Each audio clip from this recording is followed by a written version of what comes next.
నా స్టైల్లో పన్నీర్ మసాలా కర్రీ ఎలా తయారు చేద్దామో చూద్దాము రండి. ఫస్ట్గా అయితే నేను ఉల్లిపాయలు, పచ్చిమిర్చి, టమాటాలు అయితే కోసేసుకొని పక్కన పెట్టుకుంటున్నాను. పన్నీర్ కాంబినేషన్ టమాటో రైస్ అండి.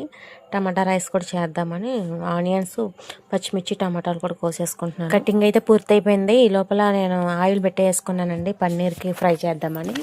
ఇలా ఆయిల్లో వేపుకోవాలండి. వేపుకున్న తర్వాత ఇలాగ తీసేసుకున్నాం. ఆ ఆయిల్లోనే ఉల్లిపాయలు, పచ్చిమిర్చి కూడా ఫ్రై చేసుకున్నామండి.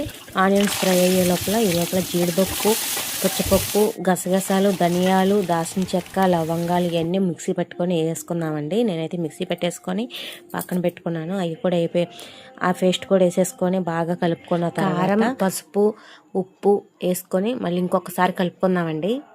జీలకర్ర పొడి కూడా వేసుకొని ఇంకొకసారి బాగా కలుపుకున్న తర్వాత గరం మసాలా పొడి కూడా వేసుకున్నామండి. వేసుకొని ఇంకొకసారి బాగా కలుపుకొని తగినంత వాటర్ పోసుకొని ఒక 5 మినిట్స్ అలా ఉడకనిద్దామండి.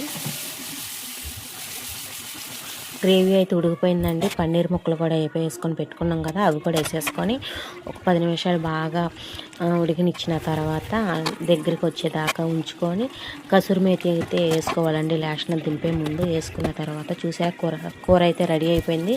లాస్ట్న దింపే ముందు